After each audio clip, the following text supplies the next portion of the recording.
We spend thousands of dollars on suspension upgrades, solar packages, and fancy hitches to make sure we get down the road safely. But what about when we're parked? During the research for this week's video, I found a statistic that's actually pretty terrifying. They say once a fire starts in an RV, you have less than 30 seconds to escape before the interior can become life-threatening. 30 seconds. Most people think they know how to get out. They think they know what that beep means at 3 a.m. But we cracked open the owner's manual again this week, and we realized some of what we thought we knew wasn't exactly right.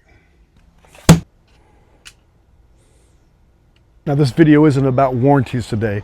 It isn't about fixing your fridge. This is about the invisible things in this box right here, like carbon monoxide, propane, formaldehyde, and the escape routes that might just be sealed shut when you need them the most. If you ignore this video, you aren't risking a repair bill. You're risking something much, much worse. So let that sink in for a little bit.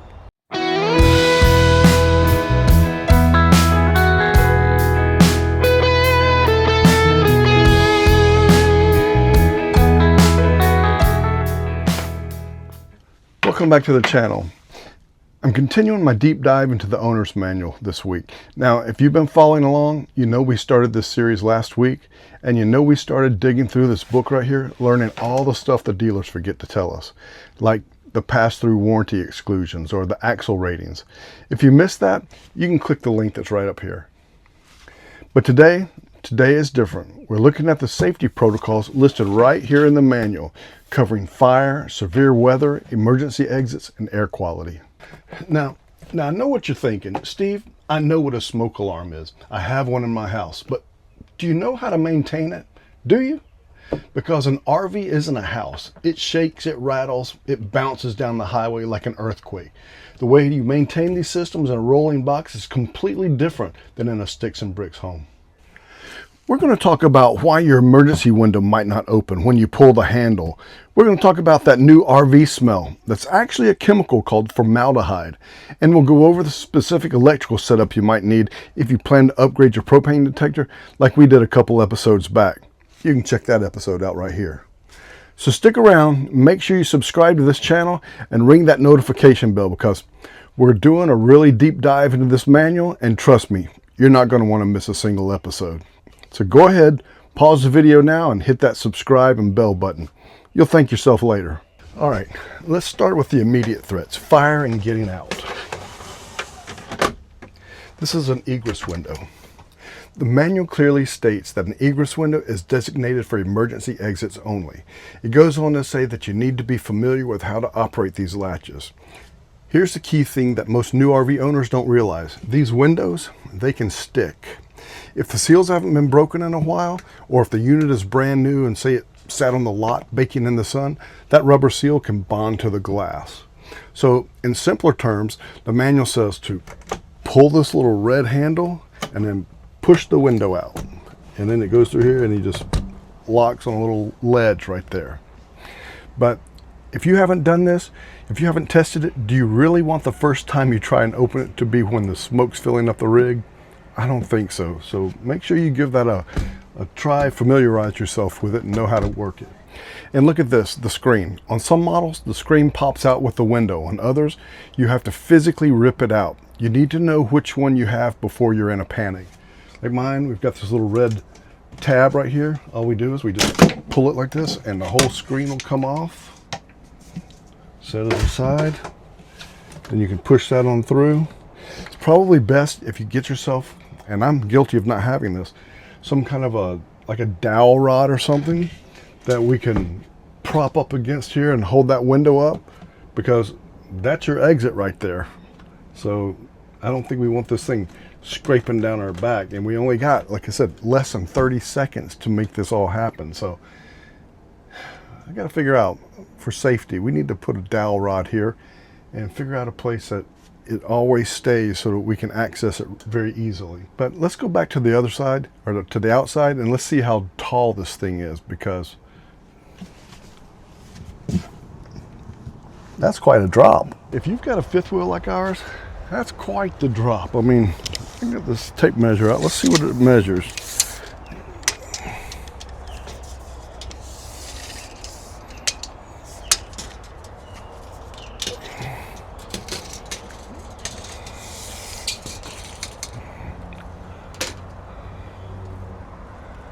see, we're talking over 8 feet. It's over 8 feet from right there. So time you get out and hang down, I guess it's not too awful far, but you know, probably a great practice would be trying to figure out some way to put something there that, just so that anytime you go camping, put something there that you could drop down onto, I guess. I don't think this table would be strong enough to do something like that, but we need something to go there so that if we ever did run into an issue like that, we could get out of the camper safely. I'll have to think about that. The manual basically says plan your escape. So what are you thinking? Do you have some kind of a collapsible ladder you can put up against the side, or maybe some kind of rope ladder type of thing you can throw over there? But you got only 30 seconds to deploy all that. Maybe you're going to put a blanket over the jagged edge of the window frame so you don't slice yourself up on the way out. The manual, it puts the responsibility on us to practice this. It sounds crazy, I know, but we need to physically rehearse this with our family. It's crazy. In fact, right here, can you see this? It says to conduct safety drills at least every 6 months. Make sure everyone, guests included, knows how to evacuate the RV safely. Now, once you're moving, you need to deal with the fire itself, and every RV comes with one of these little guys. The manual, it references the PASS method. That's an acronym that stands for pull the pin, aim low on the fire, squeeze this down, and do a sweeping motion.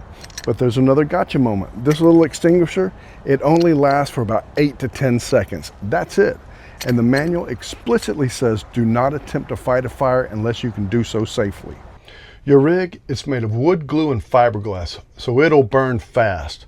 So we recommend getting more than just the one fire extinguisher that the manufacturer gave you.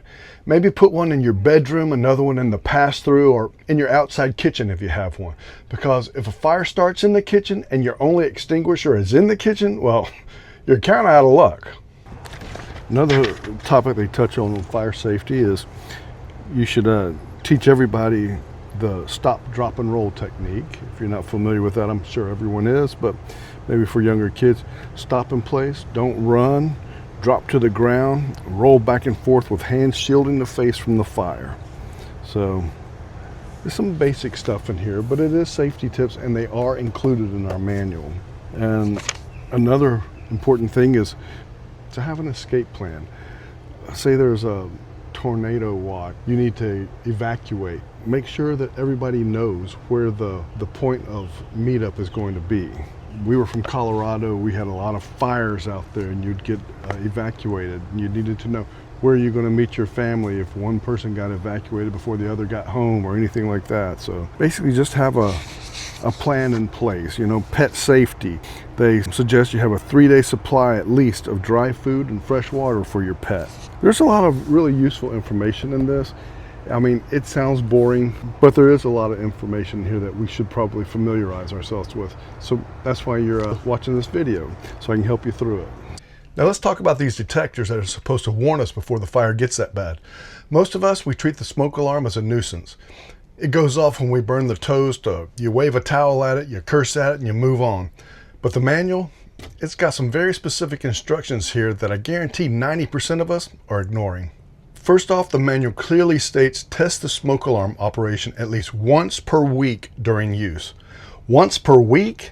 Let's be honest, who here is pushing that button every single Saturday? Yep, that's what I thought. Almost no one. But that's the manufacturer's requirement. But here's the part that surprised me and Rose both.